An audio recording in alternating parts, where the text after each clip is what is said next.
There is a kind of strength people perform for each other. The unbothered face. The I'm fine smile. The joke when something cuts too deep. You've seen it your whole life. You've probably done it for most of your life. We call it resilience, we call it toughness.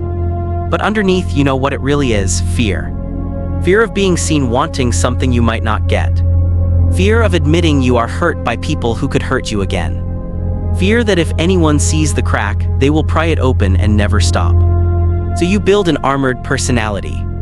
You become chill, unaffected, above it. You pretend nothing touches you, because that feels safer than admitting anything does. The problem is simple and brutal. What you refuse to feel, you cannot control. What you hide from others, you also hide from yourself. You end up living like a statue, solid on the outside, hollow on the inside, always one hit away from breaking. Modern life has tried to fix this with the opposite extreme: performative vulnerability. Oversharing online. Trauma dumping on people you barely know. Turning every wound into a brand. We confuse exposure with courage. We confuse spilling everything with healing. The Stoic view cuts through both illusions. To the Stoics, vulnerability is not about collapsing in public. It is not about performing your pain for validation.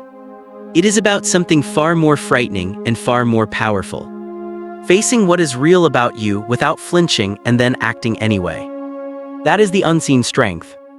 And it is much rarer than the performance of confidence you see everywhere.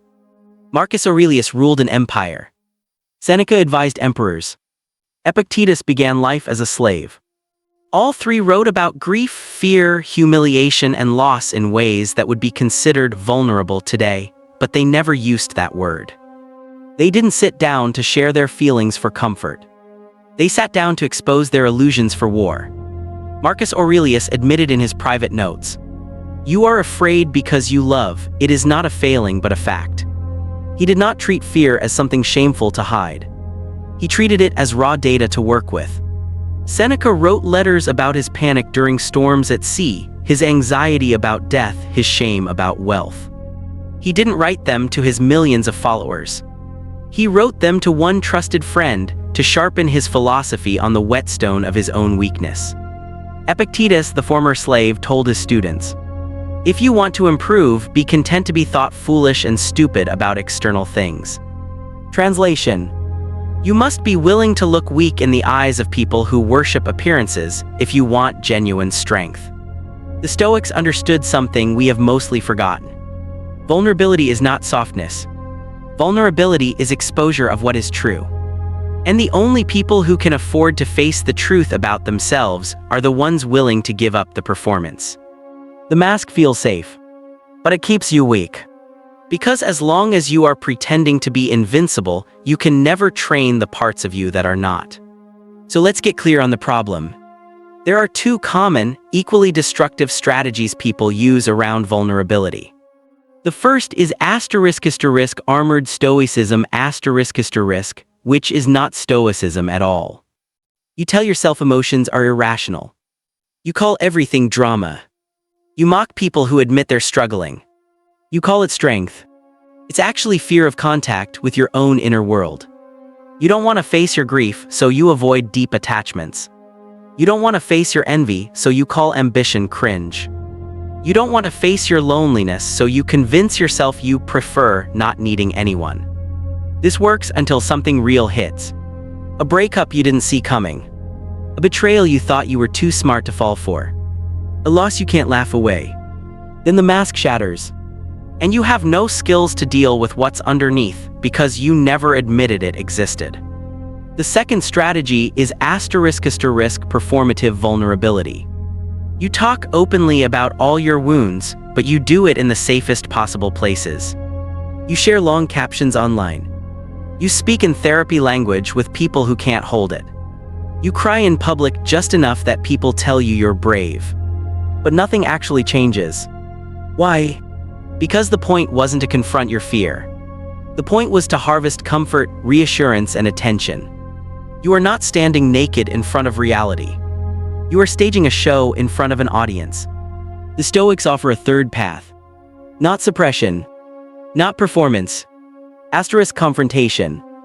They believed true courage was to look directly at the parts of yourself you least want to see, acknowledge them without excuse, and then choose your actions with full awareness of your fear, your need, your fragility.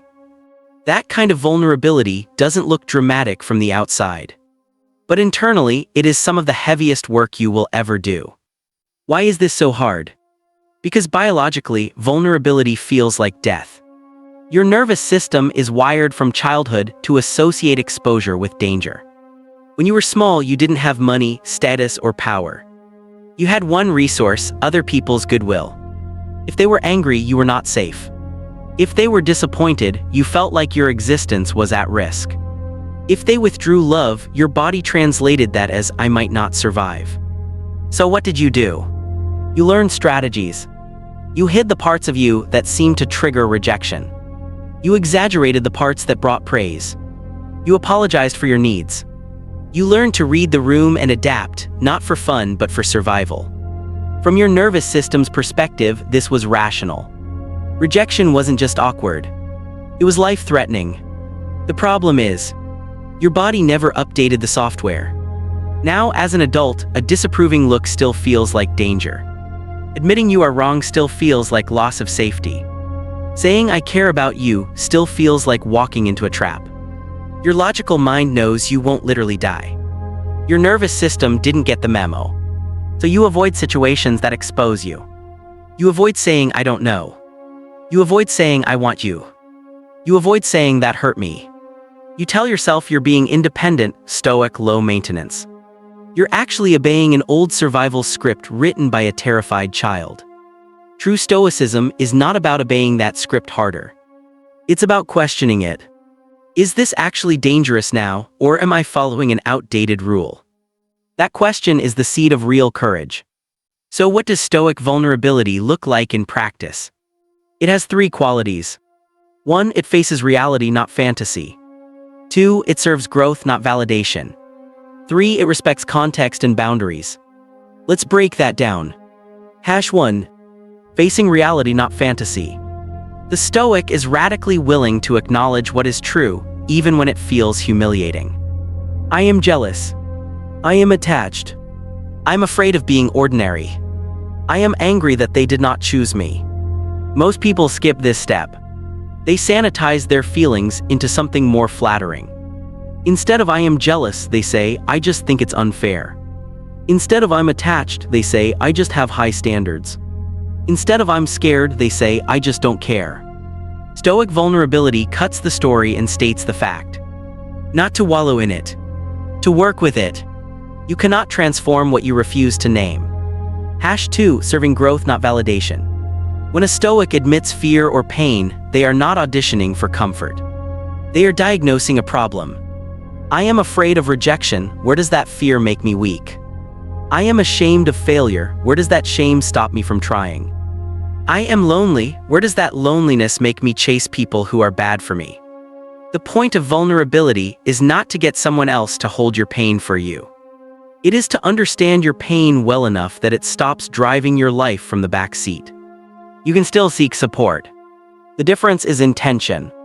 Are you sharing so someone will rescue your self-image? Or are you sharing so you can stop running from what is true and decide what to do next? 3. Respecting context and boundaries. The Stoics were not naive. They did not confess their deepest fears to people who hadn't earned it. They did not bleed all over public forums to feel seen. They practiced graduated disclosure. With themselves, they were brutally honest. With 1 or 2 trusted people, they could be transparent. With the public, they were measured. You are not hiding if you don't share everything with everyone. You are protecting the parts of you that are still tender while you strengthen them. Vulnerability without boundaries is not courage. It is exposure without protection. Courage is measured, intentional, and grounded in self-respect. How do you start building this kind of unseen strength? You don't start by telling everyone everything. You start with you asterisk. Here is a simple Stoic-style protocol you can run for 7 days.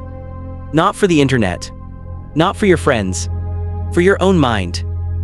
Day 1 Honest labeling. Throughout the day, whenever you feel a strong emotion, quietly label it with 1 word.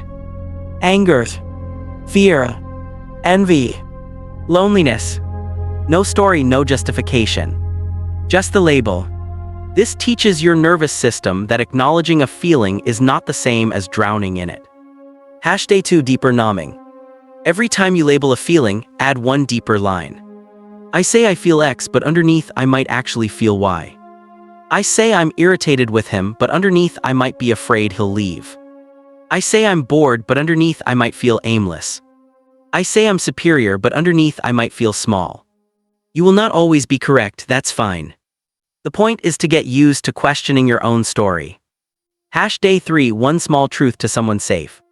Choose one small, real thing you usually hide, and say it once to someone who has earned your trust. I felt a little jealous when you said that. I'm more nervous about this than I'm pretending to be. I care about this more than I act like I do. Not a monologue. One sentence. You are practicing the muscle of letting your outer self match your inner self by a few millimeters more. Day 4 Voluntary discomfort.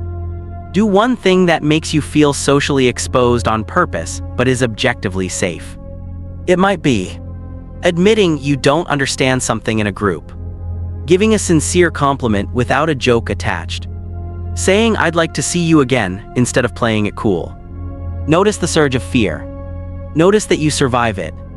Your nervous system needs live evidence that vulnerability is not lethal now. Day 5 Boundary vulnerability. Today your vulnerability is a no asterisk. Say no once where you would usually say yes to avoid discomfort. No, I can't help with that today. No, I'm not comfortable talking about this right now. No, I don't want to stay longer. You will feel guilty. You will want to over-explain. Don't. The fear you feel is the old script. If I am not pleasing, I will not be safe. You are teaching your body that you can protect yourself and still exist. Day 6 Admitting attachment. Write one page only for yourself about something or someone you are more attached to than you admit. The person whose approval still matters. The lifestyle you are afraid of losing.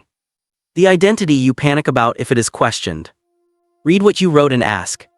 If this were taken away, which part of me would fall apart? Is that where I am actually weak? This is not to shame yourself. It is to find the leverage points so you can strengthen them. Day 7 Mortality check. Spend 10 minutes alone asking one question. If I died in 1 year, what current behavior would embarrass me the most? The petty feud. The compulsive scrolling. The shallow performance of strength. Vulnerability here means admitting you are wasting pieces of a finite life. Once you see it, choose one behavior to reduce this week. Not as a grand gesture, just as proof that you are steering. At the end of 7 days, you will not be healed. You will not be fearless, but you will be less blind. You will know with more precision where you are fragile, where you are pretending, and where you are actually strong.